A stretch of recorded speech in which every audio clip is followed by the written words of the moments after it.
Amém, Jesus. Louvado seja o nome do Senhor. Vamos tomar as nossas Bíblias e vamos abrir no Evangelho de São João,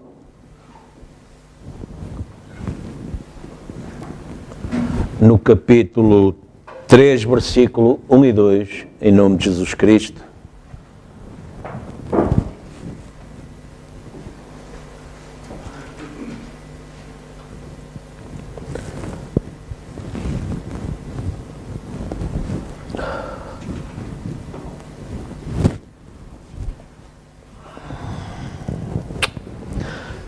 Vamos ler. E havia entre os fariseus um homem chamado Nicodemos, príncipe dos judeus.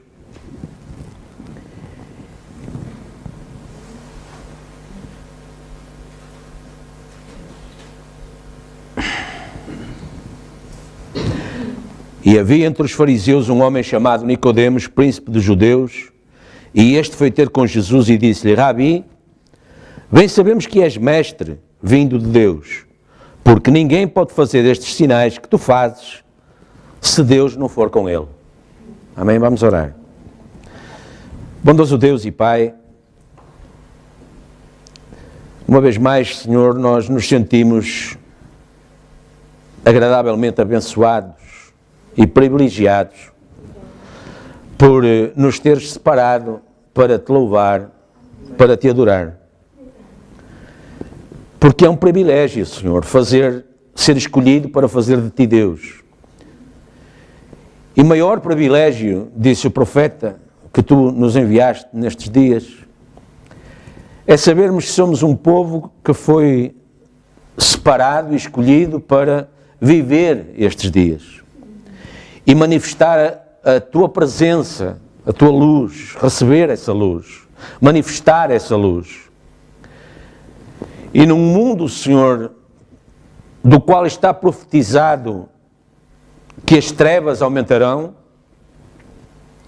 Senhor, nós estamos colocados aqui para manifestar a Tua luz, como epístolas vivas para serem lidas pelos homens. Essa é a razão porque Tu nos fizeste nascer e estar aqui. Senhor, pedimos que nos ajudes a cumprir o nosso ministério. Pedimos, Senhor, que nos encorajes, que nos motives, que nos dês revelação para que possam olhar e ver que verdadeiramente Jesus ressuscitou e está aqui. E está vivo e tem tabernáculos onde Ele vive. Cumprindo a Escritura que diz: vós vivereis porque eu vivo. Senhor, pedidos de oração foram lidos aqui. Motivos de preocupação, motivos de tristeza, motivos de ansiedade.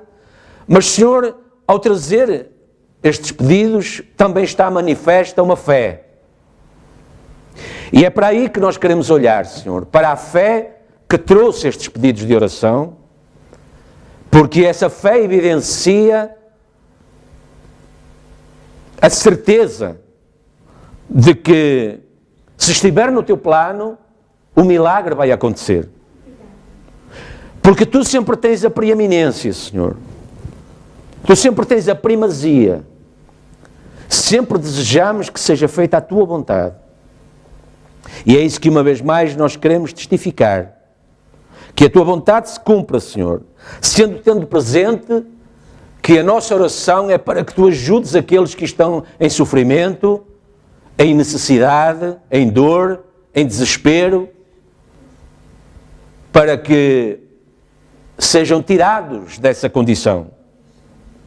Nem que sejam um simples animal, Senhor. E por isso, nós queremos renovar esse pedido, Senhor, e pedir a Tua ajuda. E também para nós, nesta manhã, porque certamente nem todos os nossos desejos e necessidades foram expressos através da escrita, mas eles serão expressos também através do coração. Ajuda-nos, Pai, e abençoa-nos especialmente através da Tua palavra nesta manhã, Porque a fé vem pelo ouvir e ouvir a Tua palavra, e viemos cá para isso, Senhor, para ouvir a Tua palavra, para Te ouvir a Ti. Toma por isso, Senhor, a liderança deste serviço, nos entregamos em Tuas mãos, humildemente, Senhor, me entrego em Tuas mãos e a todos os meus conceitos e raciocínios que não quero ter.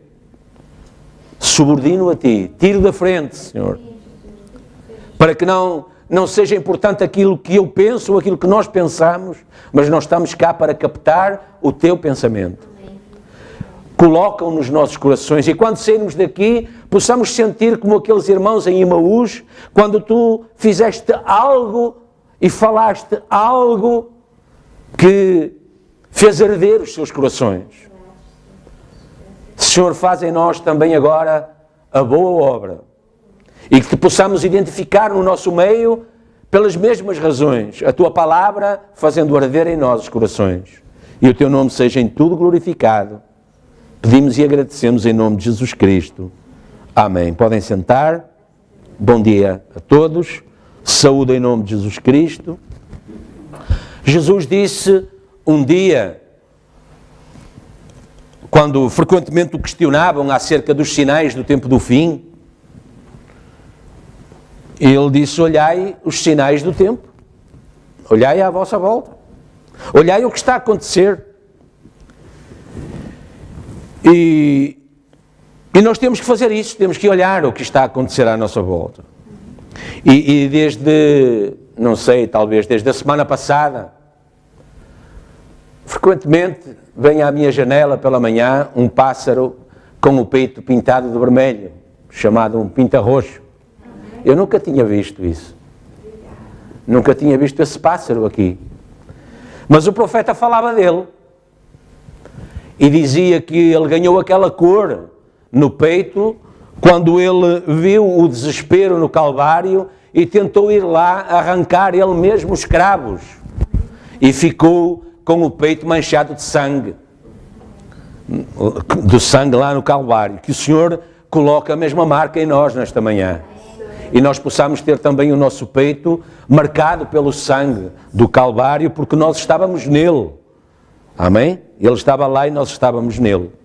Eu ia falar acerca daquilo que já foi falado e, portanto, não preciso de vos falar acerca da vinda dessa jovem que vem estudar por 5 anos. Agora, preciso de vos pedir para orar por isso. Porque estão a acontecer alguns adiamentos. Era para vir na sexta, era para vir ou na sexta ou no sábado, agora já é segunda ou terça ou domingo, não sei, mas essa jovem vem com um propósito, não é? Ela vem estudar. E ela nos pediu apenas ajuda na chegada, na adaptação, e nós realmente, como o irmão Paulo falou, sempre temos disponibilidade para ajudar, mesmo quando as coisas nem sempre revertem em nosso favor. E quando eu digo em nosso favor, diz em favor da igreja, da mensagem, do nome de Jesus, não é? Mas sempre ficamos na expectativa, não é? Como eu disse ainda um dia destes em casa, tem anos que eu ando a orar a Deus que nos acrescente aqueles que se hão de salvar. E não perdi a fé ainda. Não perdi a fé. A Bíblia diz que a cada dia acrescentava o Senhor à igreja aqueles que se haviam de salvar. Agora, nós também olhamos a igreja do Pentecostes, a igreja primitiva, e lembrem-se, a mensagem e o mensageiro veio falar connosco para que a nossa fé se aproxime de lá, vá de volta à fé dos pais do Pentecostes, não é? E eles tiveram essa fé que ressuscitou os mortos e que curou os enfermos. E lembrem-se, punham na berma do passeio os enfermos e a sombra de Pedro, ao passar, era suficiente para os curar. Não é? Portanto, vejam, não onde ia o poder de Pedro, mas até onde vai o poder da fé do Pentecostes. Não é? porque era o poder de Deus em operação, e Jesus Cristo é o mesmo, ontem, hoje, eternamente. Né? E nós sempre ficamos tristes por não podermos abrir a cabeça, o coração das pessoas, a cabeça primeiro, porque é sempre primeiro um problema de intelecto. E enquanto a mensagem é intelectual, ela não funciona. Pelo menos não funciona perfeitamente como Deus desejaria que funcionasse. Não é? Portanto, a mensagem tem que sair do intelecto, a palavra, a Bíblia, tem que sair do intelecto e tem que descer aos corações, que é onde realmente influencia a vida de alguém.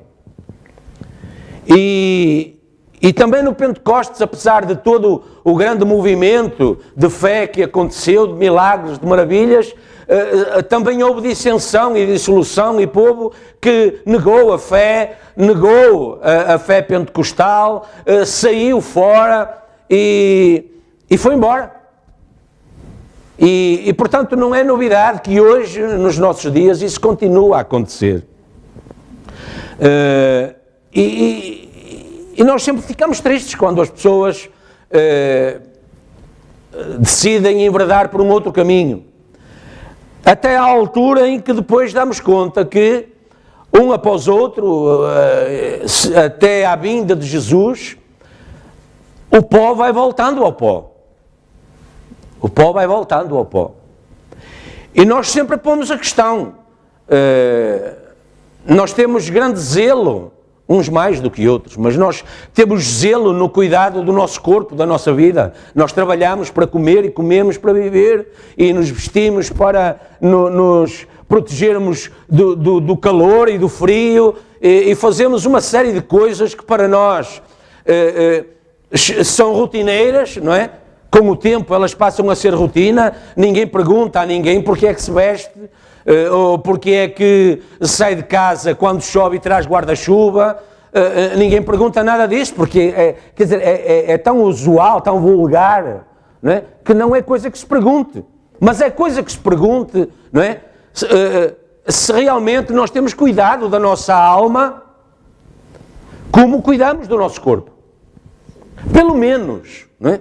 Porque também sabemos que no cuidar do corpo há uns mais zelosos do que outros, certo? Mas sempre há cuidado, sempre há coisas que nós fazemos, não é? Temos que fazer, não é? Mas nós precisamos de cuidar da alma também. Olha, essa irmã de que já ouviram falar aqui,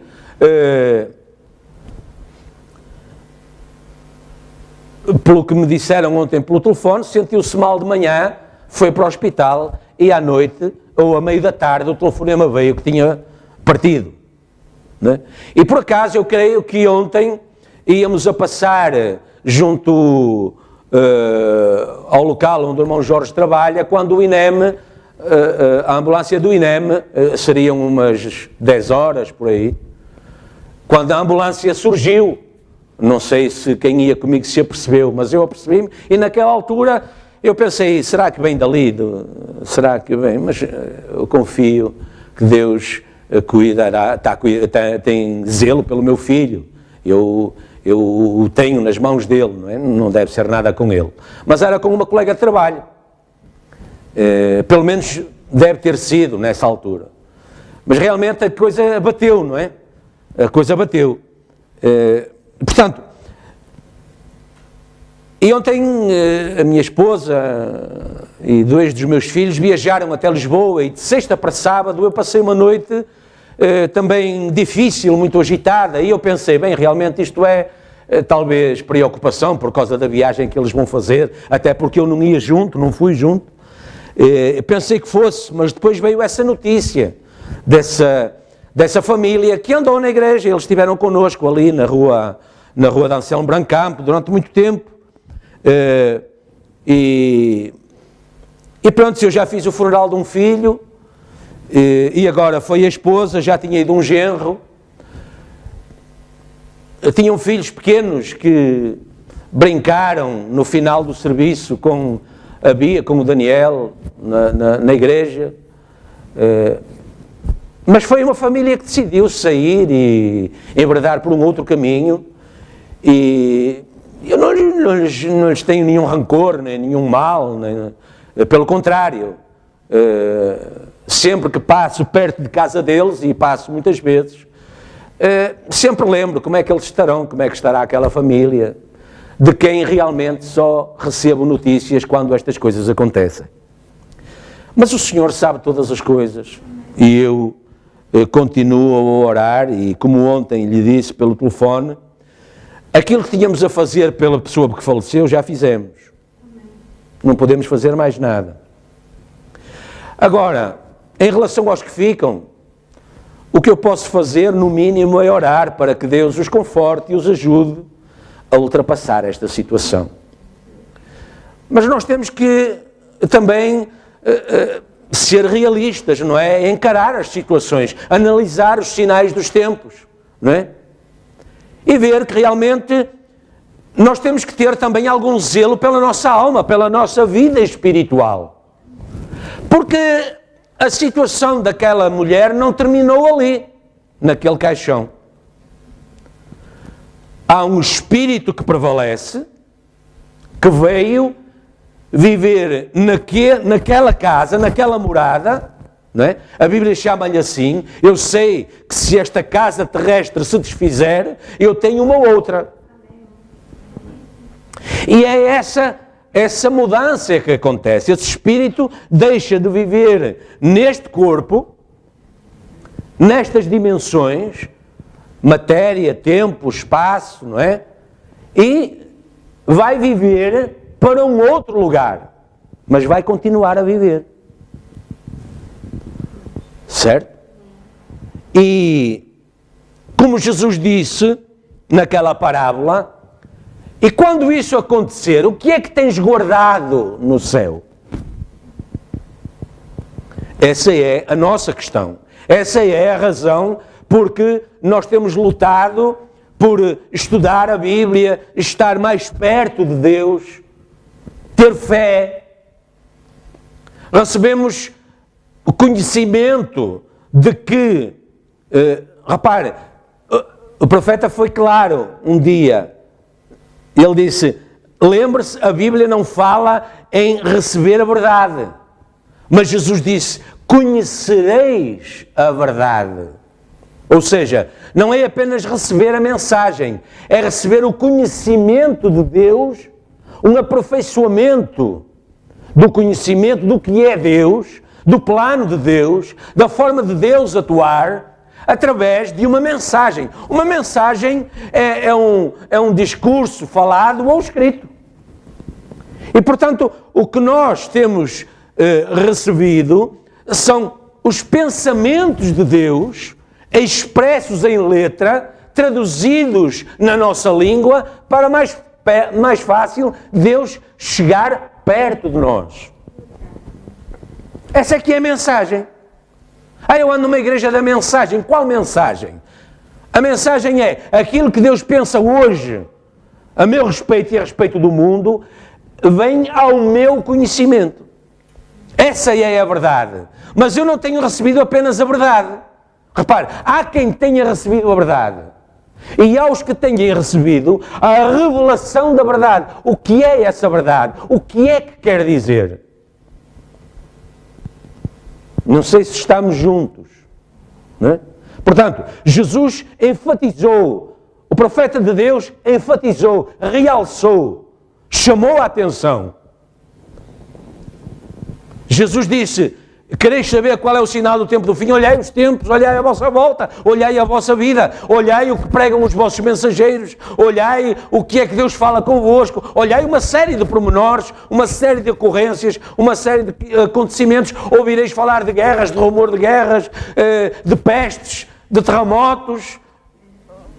Ouvireis falar de tudo isso, olhai tudo isso. Vede de que maneira, não é que Deus se vai mostrando, desvelando aos vossos olhos. Porque essa é a forma que Deus tem para comunicar com cada um.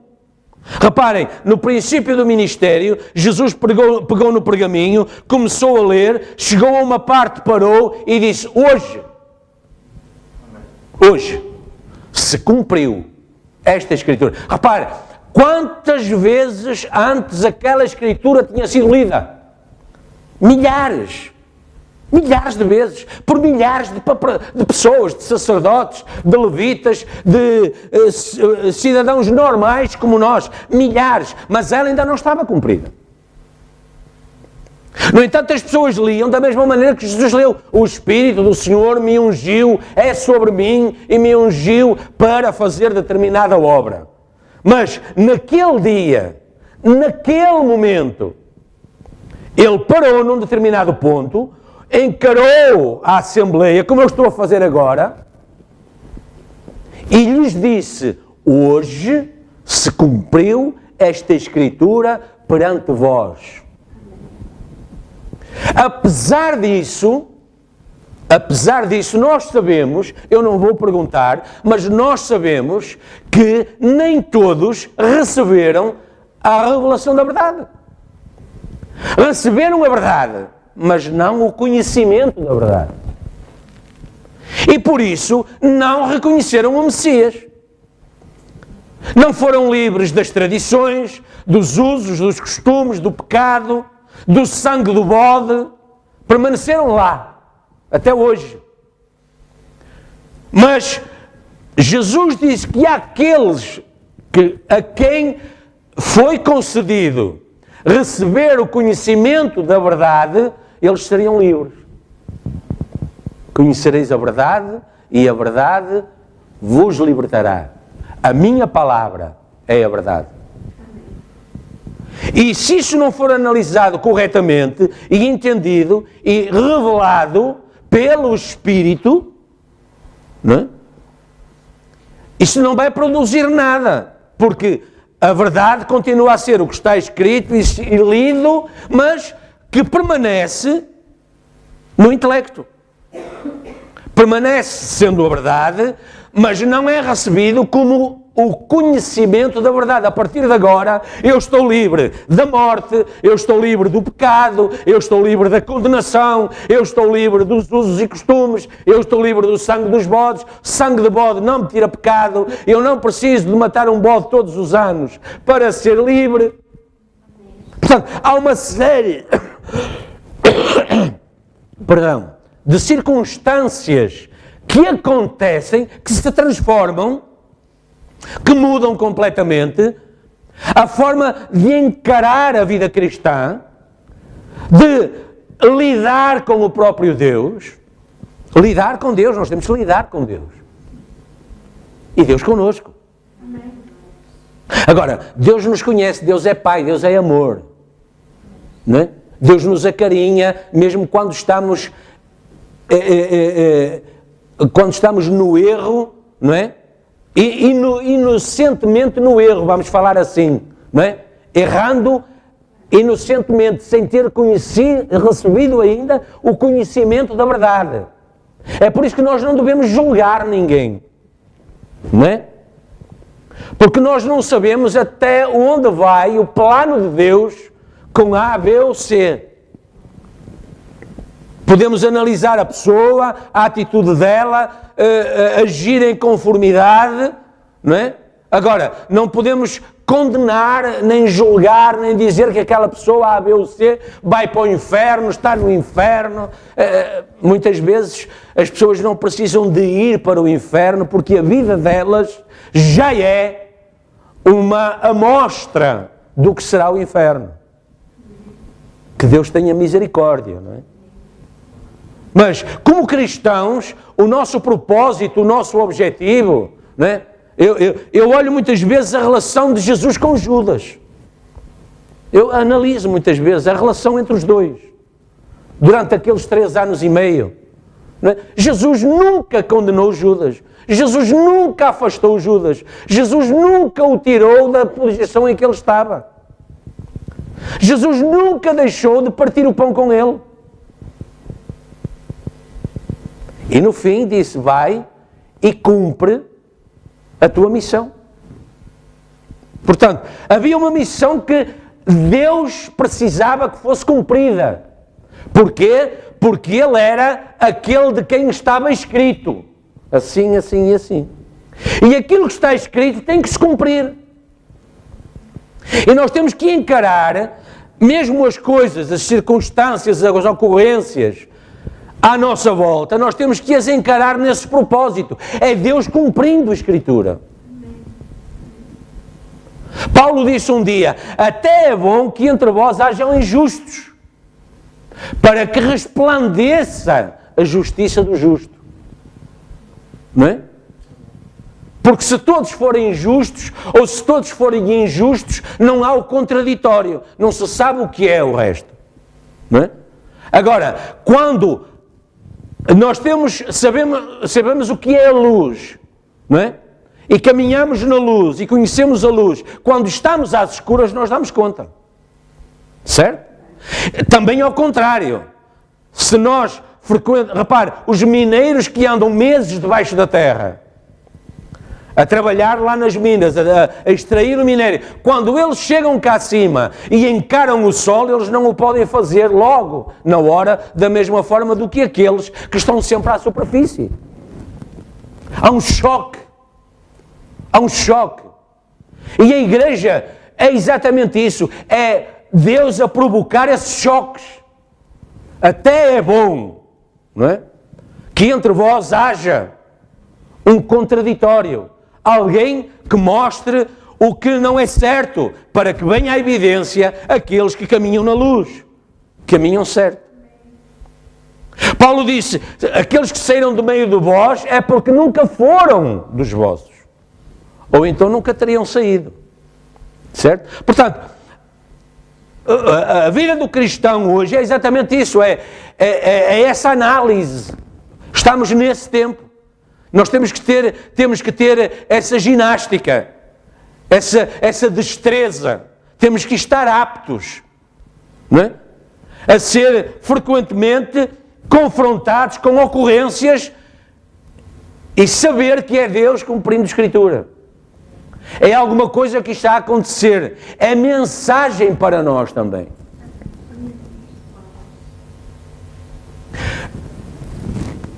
Ontem, salvo erro, cruzei-me com uma vizinha na rua e eu disse: olha, finalmente, tanto falaram do frio, mas estava sol, agora está a chuva. A chuva veio, não é? Aí está. As pessoas começaram a chuva e tal.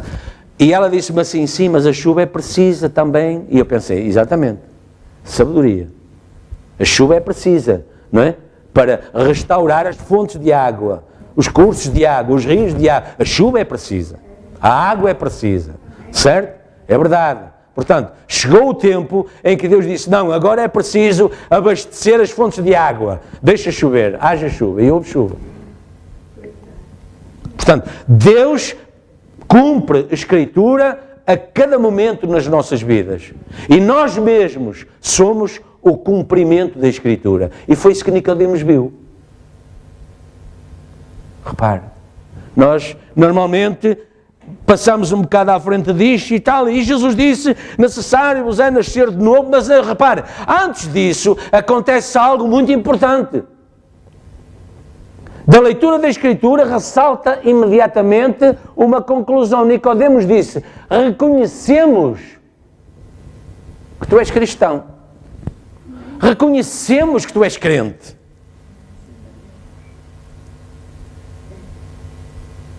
Está a ver? Esse é o nosso lugar hoje. Porque Jesus disse: ou é assim, ou nenhum de vós verá o reino dos céus.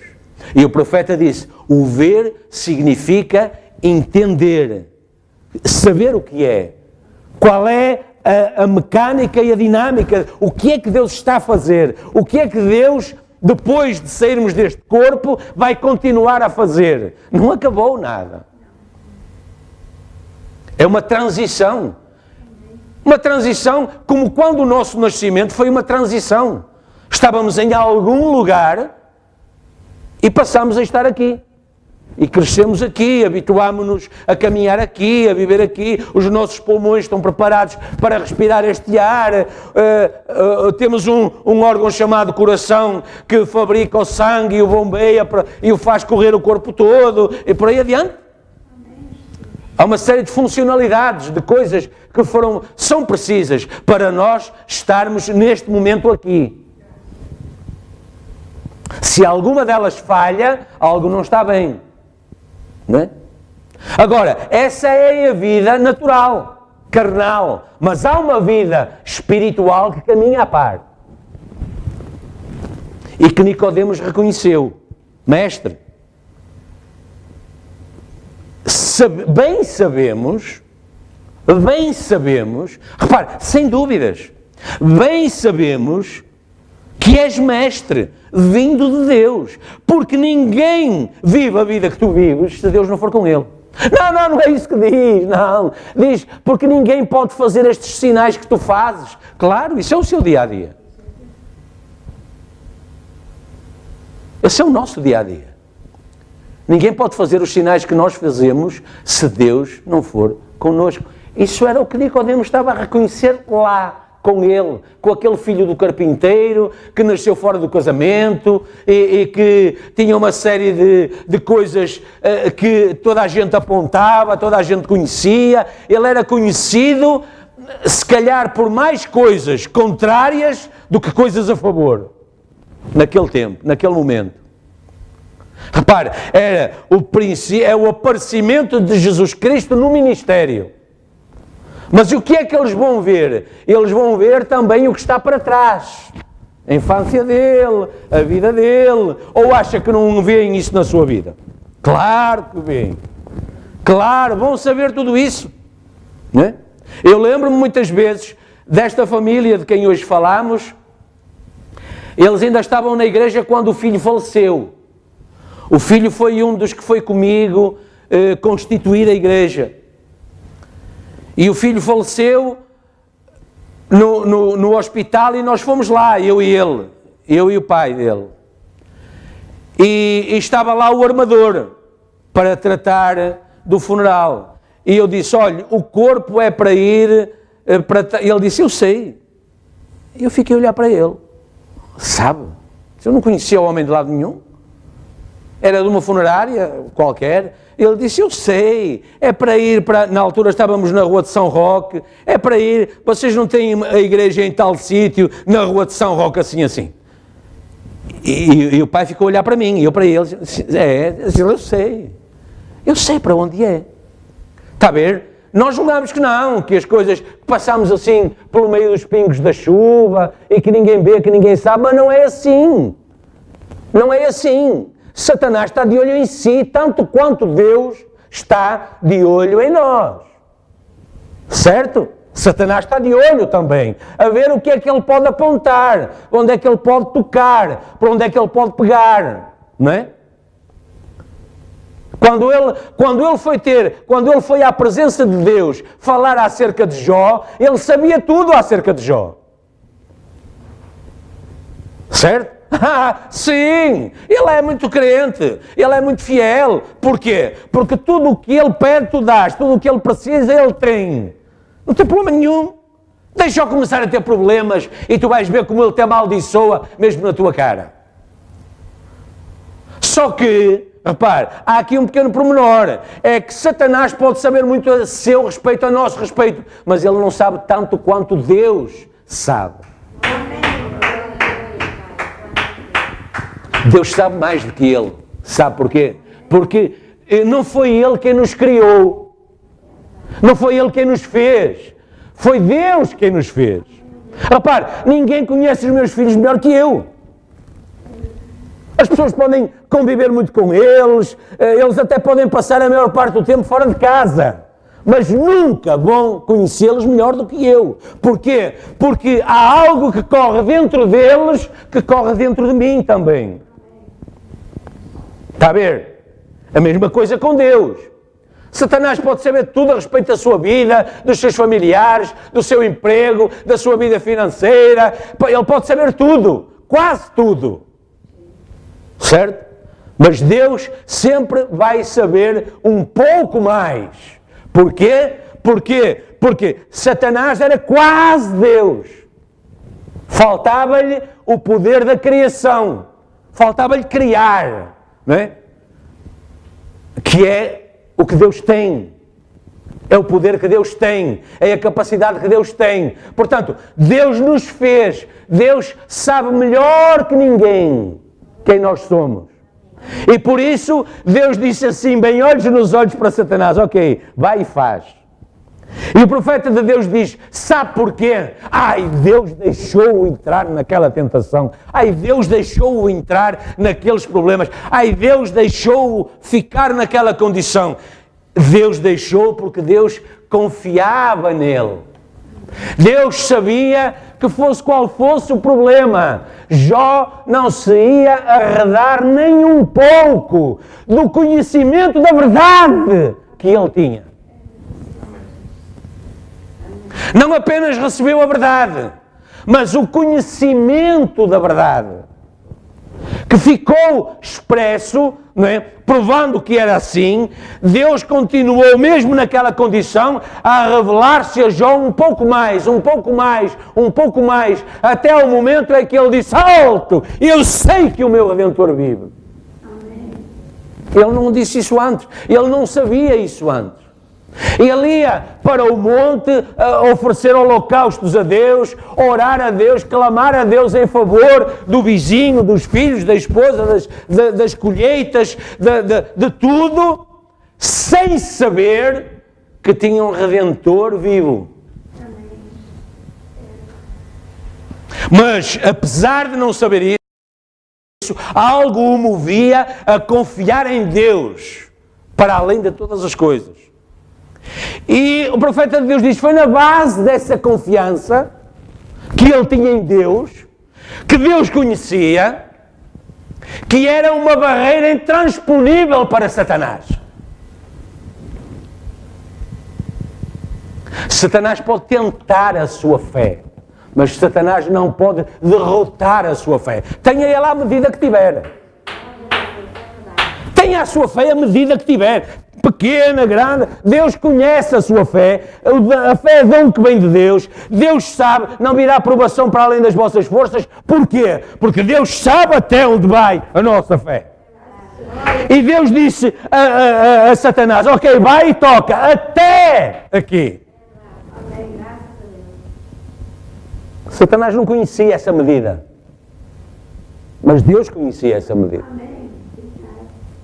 Deus conhece a sua medida. Deus conhece a nossa medida. E Deus tem controle. Deus colocou os limites. Certo? Deus tem poder para alargar esses limites ou os manter. Deus não os reduz. Porque os dons e vocação de Deus são sem arrependimento. Deus não diminui a nossa fé. Deus mantém, alimenta ou aumenta, acrescenta a fé. Não é? Isso foi o que Pedro disse quando pregou a mensagem da estatura do varão perfeito. Não, isso foi o irmão Brana que pregou. Não, primeiro foi Pedro, primeiro foi o Espírito Santo por Pedro. E a vossa fé acrescentai. E o profeta disse, repare, Pedro não disse, agora acrescentai fé. Não. Há um padrão, há um limite, há um limiar de fé. E a partir dessa fé é que Deus disse, comecei agora a construir a partir daí. Porque a fé é dom que vem de Deus. O limite é Deus quem o determina. E Deus diz a Satanás, a partir dali, daquela linha, tu não tocas nem num cabelo. Nem num cabelo. E Satanás está obrigado a cumprir isso. Satanás cumpre a Escritura também, ou acham que não? Satanás cumpre a Escritura. Judas cumpriu a Escritura, Jesus disse. Nenhum se perdeu daqueles que me deste, senão o filho da perdição, para que se cumprisse a Escritura. Está a ver? Satanás é servo, obedece às ordens de Deus, não faz o que ele quer. Portanto, não nos deixemos iludir. Ele pode estar iludido. Ele está iludido desde o princípio. Ele julga que ele enviará a noiva para o inferno. Nunca vai fazê-lo. Nunca. Mas é que nunca. Porque ela é noiva de Jesus Cristo. Ela tem um noivo. Ela tem quem tome conta dela. E ele sabe isso. Sabe o que é que ele tenta? É que quanto mais tarde você souber, melhor. Mais tempo ele tem para ir andando na vida. Repare, Jesus disse aos discípulos: Pedro, Satanás, eu ainda estou aqui. E no entanto ele já pede permissão. Vocês nunca deram conta disso, que era isso que Jesus estava a dizer. Ele anda a pedir: deixa-me tocar neles, deixa-me. Pedro vai te negar, Pedro vai fazer assim, Tiago vai pensar desta maneira, os filhos de Zebedeu vêm pedir cada um para se colocar acima dos outros, deixa-me se ir andar no meio deles. Ele disse: Pedro, Satanás tem andado a se ir andar acerca das vossas almas. Agora, ele estava ali amarrado curto. Ele anda ali pela trela. Está a ver? Nós ouvimos as pessoas com muito medo de Satanás. Não, nós devemos ter temor de Deus. Não é? Satanás não faz nada que Deus não permita que ele faça. E Deus não permite que ele faça nada que vá para além da nossa fé.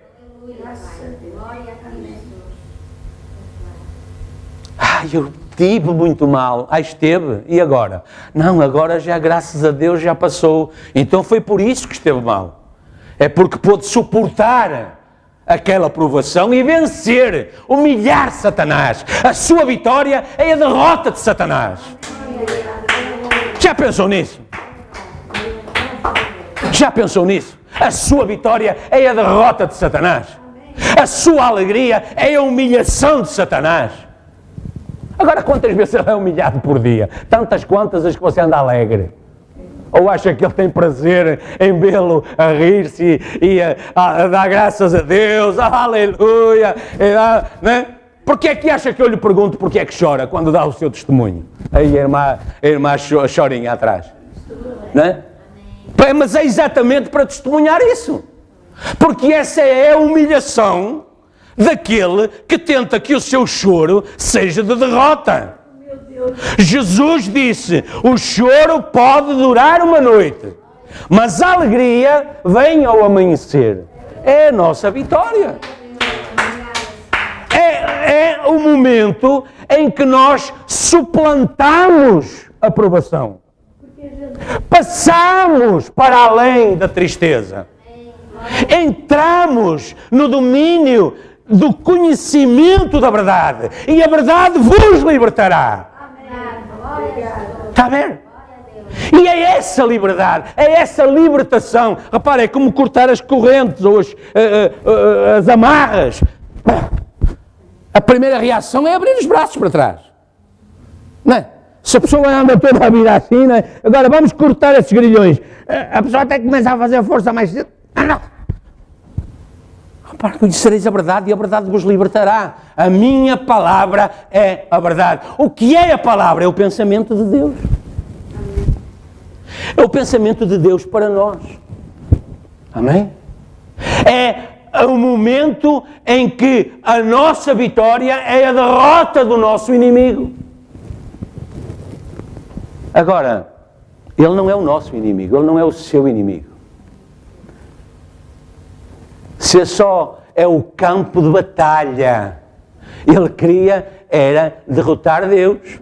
Foi isso que ele tentou fazer lá em cima. É isso que ele vai tentar fazer aqui. 2 Tessalonicenses diz que o fim não virá sem que antes o filho da perdição se manifeste. E como é que ele se vai se manifestar? Ele também vai dizer: hoje se cumpre a Escritura aos vossos olhos. Qual é a Escritura? De 2 Tessalonicenses, quando ele vai estar sentado no lugar de Deus, querendo ser chamado Deus, querendo ser adorado como Deus. E o que é que será isso, pastor? É uma peregrinação aqui, é uma peregrinação lá? Não, é uma peregrinação das igrejas ao trono da besta.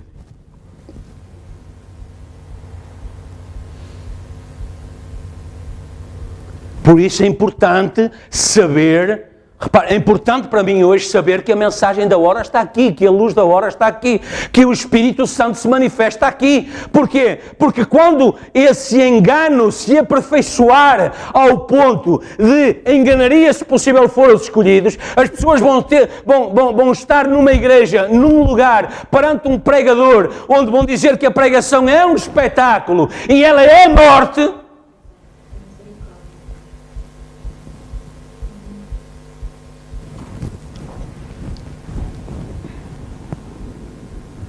Vamos avançar um pouquinho.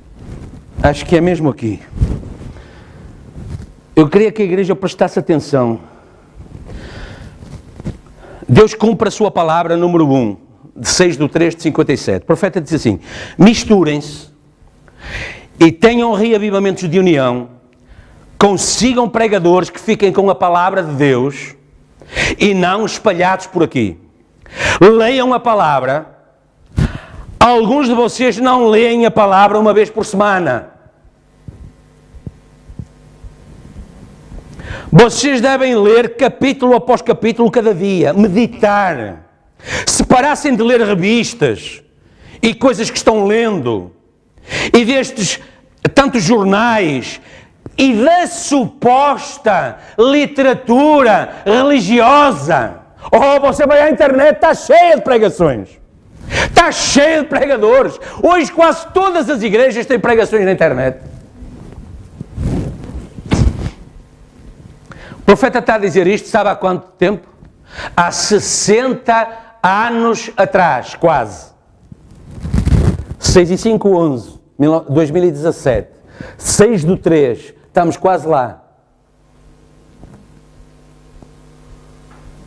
Sim, eu senti. Antes é dia 4. Eu senti. Eu faço anos para essa altura. Ok. Reparem.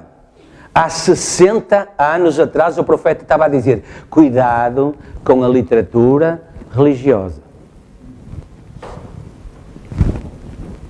Eu não vou à igreja, mas eu ouço na mesma ao Senhor. Na igreja A, B ou C.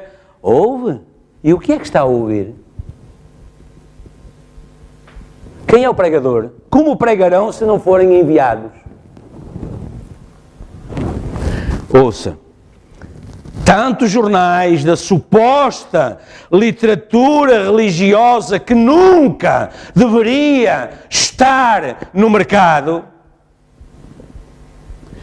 isso é tão ruim quanto ler algumas das outras revistas.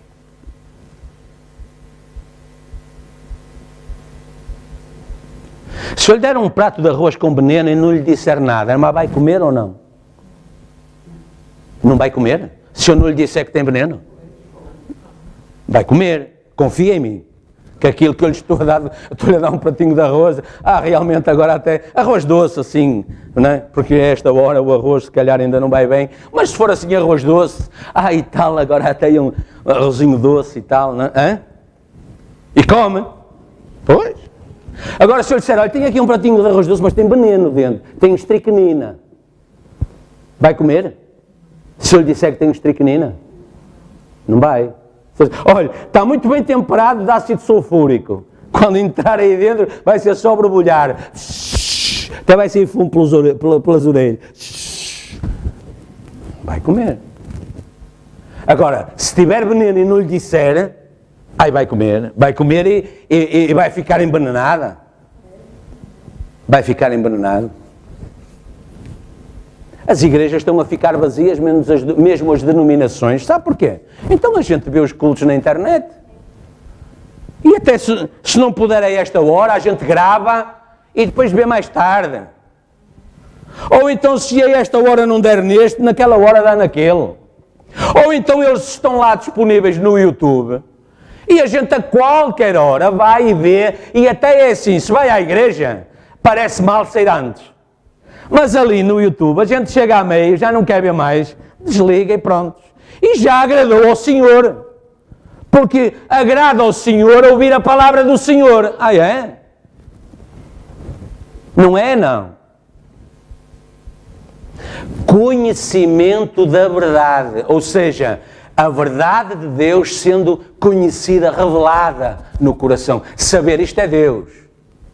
Isto é o Espírito Santo. Saber, Jesus disse, hoje, ele sabia do que é que ele estava a falar. Hoje se cumpriu esta Escritura aos vossos ouvidos. Certo? Portanto, preste atenção, isso é tão ruim quanto ler algumas das outras revistas, que não são religiosas. Coisas que são falsa doutrina e todos os tipos de dogma. E baseando isso, eles não pregam fora da Bíblia. Eles têm uma Bíblia como nós têm. Satanás tem uma Bíblia igual à sua. Ou duvida disso? O profeta diz que ele é o melhor teólogo do mundo, é aquele que melhor conhece teologia. Faz encontro das Escrituras, diz-lhe onde é que fala, olha, onde é que a Bíblia diz tal, tal. Ele vai lá direitinho, diz, é aqui. Ai, quanto ele sabe. Só que ele não sabe nada de Deus. Você diz, não sabe nada de Deus, então ele era o anjo. Não, ele não sabe nada de Deus, porque se ele soubesse alguma coisa de Deus, ele não tinha feito o que ele fez. Ele tinha amor a Deus. Deus o criou como o melhor dos anjos. Ele estava logo a seguir a Deus. E ele, em vez de reverenciar a Deus por isso, em vez de dar graças a Deus pela vida que tem, pelas vitórias que tem, anda sempre a resmungar porque o dinheiro nunca chega, porque dói aqui, porque dói ali, porque a casa assim, porque mete água pelas telhas, porque precisa de pintar. Anda sempre a reclamar por alguma coisa. Acaba de alcançar uma vitória e logo, em vez de dar graças a Deus, está a reclamar do que tem que fazer a seguir. Mas a Bíblia não diz assim, a Bíblia diz em tudo. Em tudo, dai graças. Porquê que é tão difícil para um cristão, ou pelo menos assim se considera, dar graças em tudo? Repare, veja a importância do nosso testemunho. Veja a importância. Nicodemos foi ter com Jesus e disse, mestre, bem sabemos que és homem vindo de Deus, porque ninguém vivia como tu vives se Deus não fosse com ele. Ninguém fazia o que tu fazes se Deus não fosse com ele. Tu não tinhas vitória na tua vida, tu não falavas como falas, nós não te conhecemos em nenhuma escola. No entanto, com 12 anos, tu calaste os doutores da lei acerca das Escrituras. Ninguém podia fazer isso se Deus não fosse com ele. Eles se conheciam a história toda. Não se iluda. Eles conhecem a sua, a minha, a nossa. Eles conhecem. Está certo? Eles conhecem. E vão usar isso da maneira que melhor resultado der para os seus objetivos. Não é para os seus, é para os deles. Está a ver? Porque foi isso que Satanás fez com Jó. Chegou à presença de Deus e disse, sim, ele é muito querido, é muito cristão. É muito crente. Tu dás-lhe tudo o que ele precisa. Põe-o na necessidade. Põe-o na necessidade e tu vais ver o que é que ele faz. Está a ver? Está a ver porque é que as tribulações vêm? Ou não acha que é pela mesma razão? Acha que Satanás não disse a Deus a meu respeito, olha, deixa-me colocá-lo numa cama de hospital onde ele nunca esteve. Deixa-me colocá-lo numa cadeira de rodas. Os médicos têm-me vindo a dar alta das diferentes especialidades e eu entro e eles ficam assim a olhar para mim. Está muito diferente. Há pouco tempo atrás eu estava numa cadeira de rodas. Eu estava inchado, parecia um pneu, parecia um sapo. Acha aquele que não disse, como não diz a seu respeito, deixa-me eu fazer isto, ou fazer aquilo, ou fazer aquilo outro, ou fazer aquilo outro. E Deus, que nos conhece, vê se o que Ele está a pedir entra nos limites ou não. Se entra, Deus diz, então vai e faz. Vai, tu és como o sapo. Quanto mais comes, mais inja, ok? Vai e faz, vai e pede, vai e altera, vai e perturba. Porque Deus sabe que vamos resistir. Porque se Deus sabe que vai para além das nossas forças, Deus diz, não. Deus sabia que tinha que dar de volta a Jó os filhos dele. Certo?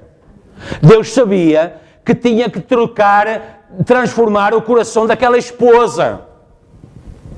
Portanto, Deus sabia que ainda ia precisar de Jó. Porque senão Deus dizia, ok, faz tudo, troca tudo, tá? Ele vem para a minha beira rapidinho, não se fala mais nisso. Deus disse, não, ainda tenho obra para ele fazer. Vai, mas na vida não lhe tocas. Vai, faz, tira as searas, tira o dinheiro, tira os filhos, tira as casas, tira o gado, tira tudo. Na vida, não lhe tocas. E Satanás cumpriu direitinho tudo aquilo que Deus falou. Amém. Certo? A doutrina, continuando, aqui isto saiu do sítio. A doutrina não pode estar baseada em alguma experiência. A doutrina é baseada na palavra de Deus, não na experiência. Porque as pessoas podem ter todo o tipo de experiências. Certo? E julgar que é Deus. Né? Mas lembre-se, ainda um dia destes lemos em casa. Elias foi para o monte. Né? À espera de Deus. Apareceu o terremoto, Deus não estava no terremoto. Apareceu o vento, Deus não estava. Apareceu isto, Deus não estava ali. Até que apareceu uma voz suave e meiga. E Deus estava ali. Certo? Mas reparem, houveram várias experiências tentando tirar Elias do lugar. Mas Elias permaneceu até ter a certeza que era Deus. Quando ele viu que era Deus, então ele saiu para se encontrar com Deus e Deus com ele. Amém? Portanto, veja, Nicodemos disse, reconhecemos que vens de Deus, mas ele foi mais longe e fundamentou essa conclusão que tinham tirado. É que ninguém podia viver como ele se Deus não vindicasse. Ninguém podia vir aqui à igreja se Deus não vindicasse. Ninguém podia chamar-se a si mesmo cristão se Deus não vindicasse. Ninguém podia viver o tipo de vida que vive sendo cristão se Deus não vindicar. Em algum momento, Satanás vai encontrar essa falha. A todo dia ele anda à procura de uma falha na sua armadura cristã. Repare, Efésios 6, revestimos da armadura de Deus, com o qual podereis apagar todos os dardos inflamados do maligno, porque se houver uma abertura na armadura, ele vai enviar o dardo, ele vai pegar naquilo e vai cirandar a vida daquela pessoa. Porquê? Porque ela se tem afirmado aquilo que ela não é. Portanto, nós temos que estar firmes, ou seja, o povo de Deus tem uma forma muito peculiar e que não deixa dúvidas. E todo aquele minimamente entendido no que é Deus vai igualmente concluir que há uma forma de ser identificado. Quantas desilusões não temos já tido? Se pensarmos bem, julgávamos que a pessoa era isto, era aquilo, estava firme e tal. Não é? Bem, depois pensando melhor, bem, eu lembro até uma circunstância, uma altura tal, que pronto, logo ali eu pensei um bocado, cheirou-me um bocado a esturro, não é? Um cristão pensar assim, falar assim, agir assim, mas a gente, até que vem à altura em que Deus tira toda a dúvida e traz à evidência aquilo que realmente está no coração. Certo? Temos que ter cuidado sobre isso.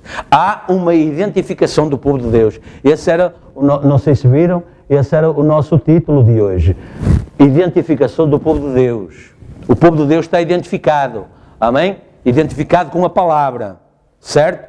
O povo de Deus é identificado e está preparado para identificar.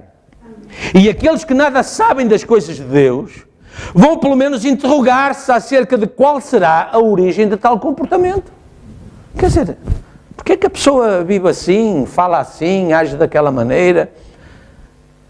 Parece um bicho raro. Cada vez mais um cristão é um bicho raro. Certo? Na mensagem que fostes ver,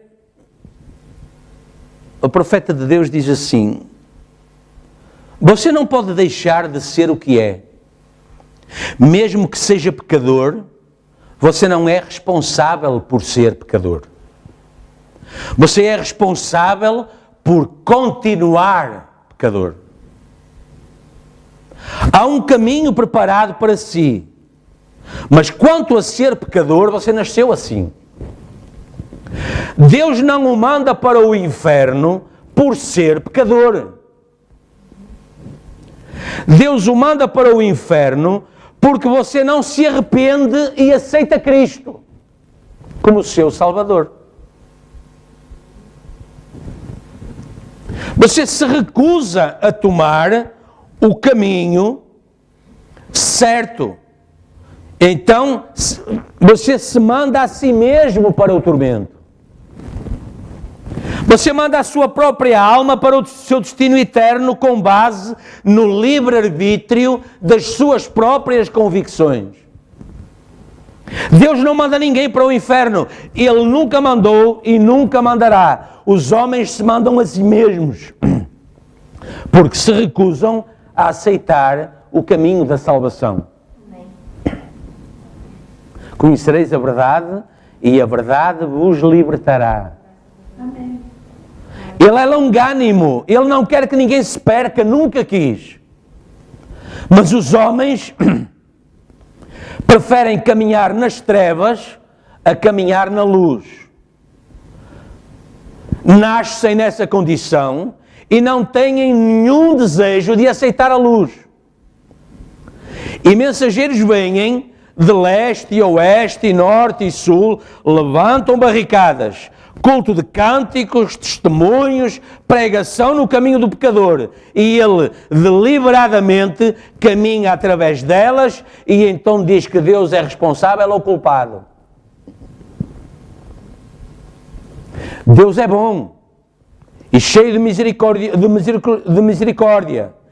E ele não gostaria de ninguém perdido, mas o homem quer se perder porque é seu desejo. Ele se recusa a fazer aquilo que ele ouve acerca de Deus. Ele se recusa a andar na luz. É isso o que o faz perder. Certo? Ele tem a capacidade de ouvir a palavra e Deus lhe dá a condição para ele dizer isto é Deus ou isto não é Deus. Ou acham que Jesus obrigou Nicodemos a dizer o que ele disse? Não, ele foi ter com Jesus e ele disse: mestre, bem sabemos. E ele era até o porta-voz. Ele estava a falar de todos os outros do Sinédrio. Bem sabemos que és mestre vindo de Deus, porque ninguém, nem eles mesmos, doutores da lei, poderiam fazer aquilo que Jesus fazia se Deus não fosse com ele. Digam graças a Deus. Assim, esse povo produz certas obras ou sinais que, sem dúvida, os identifica como possuindo Deus. Ninguém faz isto se Deus não for com ele. Amém? É uma evidência muito clara. Apontados como beneficiários de Deus. Logo, como seus beneficiários, devemos provar que a sua vida mora agora em nós. Amém? Nunca houve uma vida como essa. Ele morreu, mas quando na manhã de ressurreição ele se levantou de entre os mortos, fomos investidos, comissionados, escolhidos, eu diria mesmo escolhidos, a levar essas boas novas de que Ele, na verdade, vive. O mundo não me verá mais, mas vós me vereis. Amém? E hoje nós vamos ficar aqui, continuaremos com o resto do pensamento num dos próximos serviços. Mas eu não queria deixar cair este pensamento. Eu queria que o levassem no coração e pensassem nele. Repare, os de Emaús, foi isso que aconteceu com eles. Não ardia em nós o nosso coração quando ele falava connosco. Ou seja, sem o conhecerem, aconteceu qualquer coisa naquela conversa pelo caminho que mexeu com eles. E reparem, Jesus estava a fazer o quê? Né? Nunca percebi muito bem isso, até há pouco tempo. Nós a mensagem precisamos de a ler nas entrelinhas também, não é? Nas pequenas coisas, nos pequenos pormenores. O profeta disse assim, depois eles entraram em casa e eles já tinham, o que eles tinham ouvido, que fez arder o coração deles, os preparou para que, quando Jesus fez algo igual ao que ele tinha feito antes de morrer, eles disseram, ele ressuscitou, ele vive. E ele saiu do meio deles, e eles vieram dar testemunho de que ele tinha ressuscitado. Está a ver? Portanto, a palavra antes, que tocou no coração deles, não é? Repara,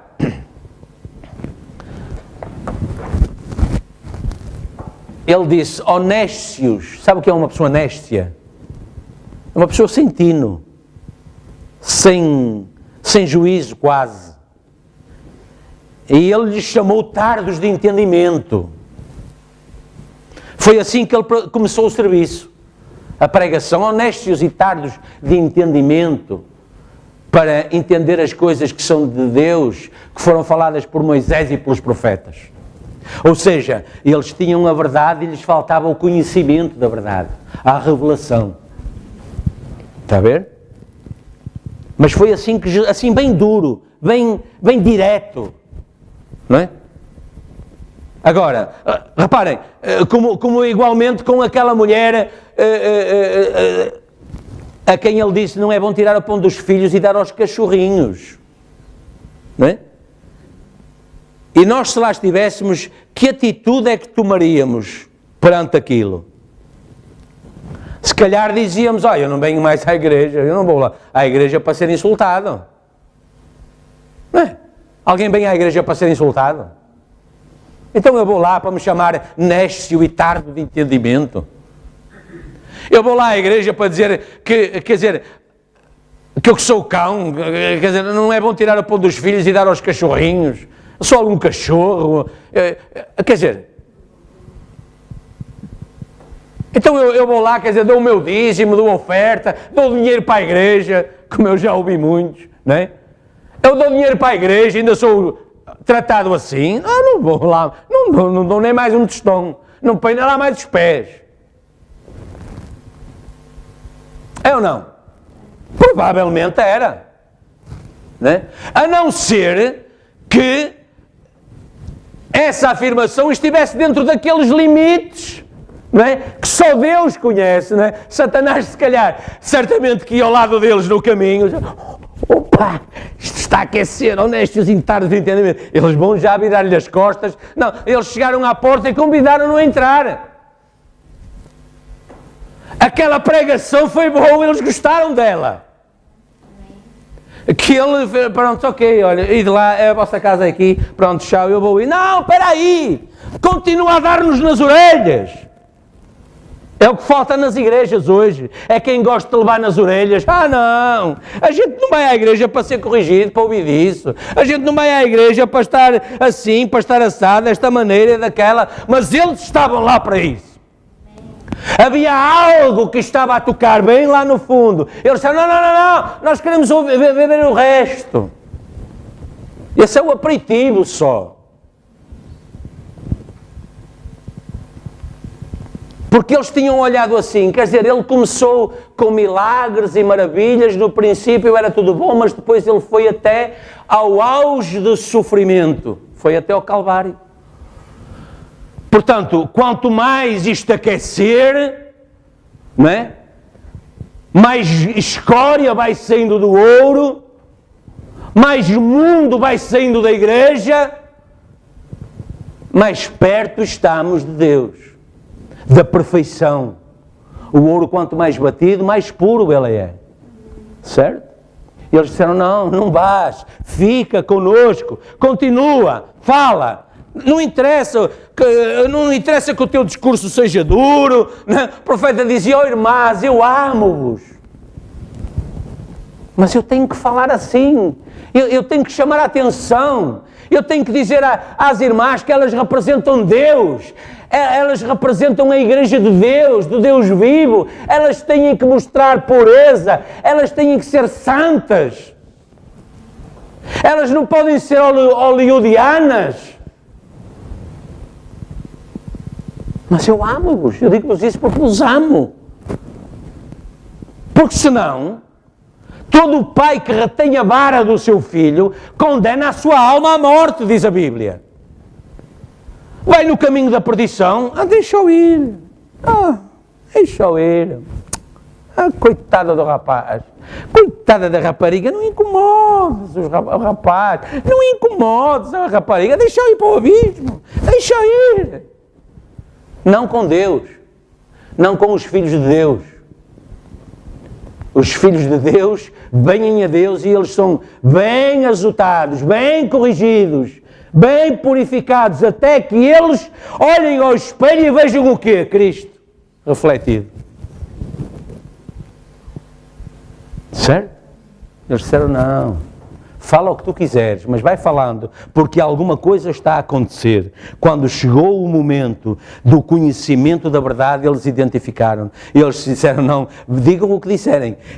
Ele ressuscitou, porque nós o vimos fazer hoje aquilo que só Ele. Mestre, sabemos que és de Deus, porque só farias o que fazes se Deus fosse contigo. Portanto, se tu fazes é porque Deus é contigo.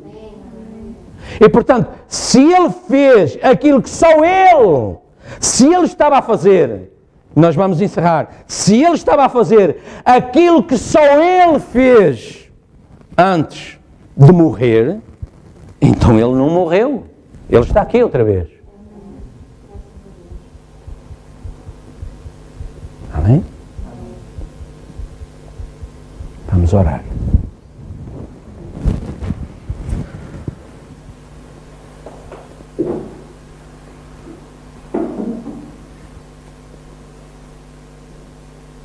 Deus Santo, Poderoso, Omnipotente, Criador dos céus e da terra e de todas as coisas que existem, veladas ou desveladas.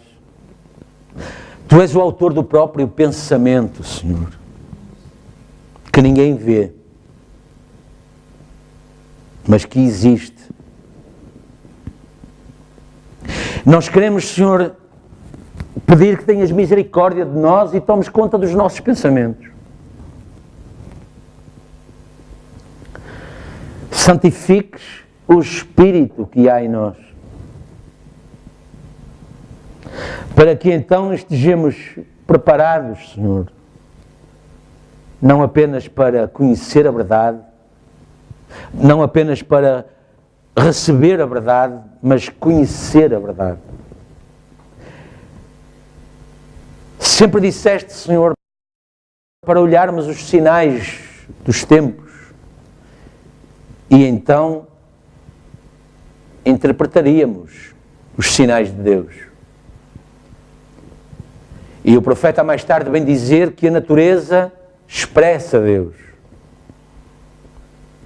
E quando a aurora aparece, o nascer do dia, o chilrear dos pássaros é a glória de Deus sendo manifesta. É a natureza, a criação, louvando a Deus. Às vezes não somos capazes de fazer isso, Senhor. Só mais tarde, lá para meio da manhã ou da parte da tarde, é que nos lembramos, é verdade, hoje ainda não falei com o Senhor. Vou falar com o Senhor. Os passarinhos fazem isso logo, mal o dia está a nascer, eles dão graças a Deus por mais um dia. Graças a Deus por estarem ali. Eles têm a certeza que eles vão ter que comer, eles vão ter quem cuide deles, eles vão ter tudo aquilo que eles precisam, eles vão ter família, porque o Criador que os criou está em controle. Senhor, nós queremos ser assim. Nós queremos reconhecer a bondade das Tuas dádivas. Ajuda-nos, Pai. Aperfeiçoa-nos, Senhor. Santifica-nos, Senhor. No corpo, no espírito, na alma. Para sermos verdadeiramente vasos escolhidos, Teus templos, Senhor. Se connosco, Pai. Que o Teu Espírito Santo mora em nós, habita em nós, Senhor. E nos faça caminhar, Senhor, uma vida cristã. Verdadeiramente cristã, pura. Sem sofismas. Sem nada escondido, Senhor. Porque aos Teus olhos nós não conseguimos ocultar, esconder, representar. Nem desejamos fazê-lo, Senhor. Por isso pedimos ajuda, para que possam olhar para nós e tirar as mesmas conclusões que Nicodemos tirou.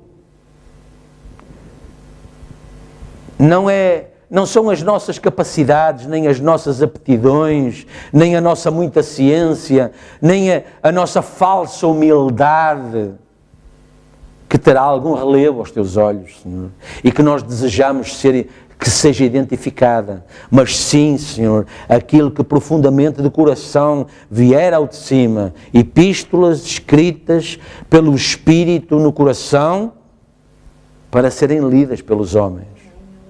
O reconhecimento de um verdadeiro cristianismo, o reconhecimento de um sincero serviço à causa do Evangelho, à causa de Deus, à palavra de Deus, a identificação, a evidência da mente de Cristo. Ajuda-nos, Pai. Abençoa-nos. Senhor, eu sei, às vezes nós nos deixamos influenciar demais pelos acontecimentos, pela pressão que nos rodeia. Mas, Senhor, nessa altura, Pai, que o Teu Espírito Santo nos desperte, que os nossos corações ardam, como Tu fizeste lá em Emaús, Senhor. E que isso nos obriga a despertar para a realidade. E a estar ainda mais interessados em ouvir-te, em estar contigo, em ter companheirismo contigo, em abrir a porta, Senhor. Eis que eu estou à porta e bato. Se alguém abrir a porta, eu entrarei, sentar-me-ei com ele à mesa, cearei com ele e ele comigo. Foi o que eles fizeram lá em Emaús, abriram a porta e disseram, te constrangeram a ficar, a entrar e a ficar. Vem, fica connosco, senta à mesa connosco, continua a falar connosco. Não precisas de te preocupar, nós tratamos da comida, nós tratamos da bebida, nós tratamos de pôr a mesa, de limpar tudo. Senta-te só e continua a falar aos nossos corações, continua a alimentar as nossas almas. Bem-aventurados aqueles que têm fome e sede de justiça, porque eles serão saciados. Que justiça? Buscai em primeiro lugar o reino de Deus e a sua justiça, e todas as outras coisas vos serão acrescentadas. Não andeis inquietos, não andeis ansiosos. Olhai os passarinhos, eles cantam, voam, árvore em árvore, e o vosso Pai que está nos céus não deixa que nada lhes falte. Vai zelar por eles, vai zelar por vós. vai ajudar-vos nos trabalhos, nos testes, nos exames, na vida financeira, na vida sentimental. Confiemos nele. Confiemos que Ele possa ver nos nossos corações que cometemos erros. Sim, cometemos erros. Mas não é para aí que Deus está a olhar. Deus não está à procura dos nossos erros, dos seus erros. Deus está à procura do reconhecimento da necessidade de ter um maior companheirismo com Deus. Abençoa-nos, Pai, ajuda-nos, Senhor. Por amor do Teu nome, estenda a Tua mão, seja misericordioso. Ajuda-nos, Pai. Ajuda-nos, Senhor. Uma semana está a começar. Temos coisas para fazer, temos compromissos, temos agenda. Precisamos da Tua ajuda, Senhor. Precisamos de ser vitoriosos naquilo que aparecerá na nossa frente para realizar. Mas nunca seremos vitoriosos, Senhor, sem o Teu auxílio. Por isso, Pai, humildemente te pedimos, levanta-te em nosso favor. Estenda a Tua mão em nosso auxílio, como Tu fizeste com Pedro, lá na tempestade, lá no mar alto. Senhor, socorre-me! E Tu estendeste a Tua mão e o pegaste e o trouxeste para cima e o colocaste novamente por cima das dificuldades, por cima das ondas, por cima da tempestade. Seja misericordioso conosco também, Senhor. Senhor, ninguém poderá viver esse tipo de vida que buscamos se Tu não fores conosco. É isso que Te pedimos nesta manhã, Senhor. Que nos ajudes na nossa vida cristã, no nosso dia-a-dia cristão, no nosso ambiente familiar, nos estudos, no trabalho, nas relações uns com os outros, nas relações sentimentais, no casamento, Senhor, na relação com os filhos, nas relações uns com os outros, na igreja, mas fora da igreja, lembrando em oração o irmão, a irmã, as suas dificuldades, os seus problemas, as suas limitações na fé. Senhor, abençoa o irmão A, a irmã B, dá fé, Senhor. Dá crescimento, dá amadurecimento, dá o conhecimento da verdade. Tem misericórdia, Pai. Entregamo-nos em Tuas mãos, Pai. Entregamos o nosso coração com todo o seu zelo, mas também com todas as suas preocupações e projetos e anseios e Senhor, entregamos em Tuas mãos. Ajuda-nos, Senhor. Ajuda-nos a crer que Tu tens o melhor para nós. E, Senhor, ajuda-nos a crer que sempre se cumprirá em nós a Tua vontade. Abençoa, Senhor, as igrejas dos santos ao redor do mundo. Senhor, abençoa essa obra em Moçambique, em Angola, a expansão da mensagem, que ela entre nos restos dos países de expressão portuguesa, Senhor. Abençoa o Ministério das Traduções, Senhor. O trabalho que temos feito, Pai. Coloca zelo nos nossos corações. Dedicação. Ajuda-nos a guardar o melhor para Ti, Senhor. Porque só nos resta mais esta dispensação. Olhamos a Escritura, Senhor, e entendemos que não resta mais tempo. Quando este tempo se cumprir, tudo terminará. As portas se fecharão. A dispensação gentia terminou. Senhor, mas esse é o tempo da reunião. Nós queremos estar lá, Senhor. Abençoa o nosso dia-a-dia, a nossa fé, a obra das nossas mãos, o pensar da nossa mente, o sentir do nosso coração. Aperfeiçoa, Pai. E tudo seja para a honra e glória do Teu nome.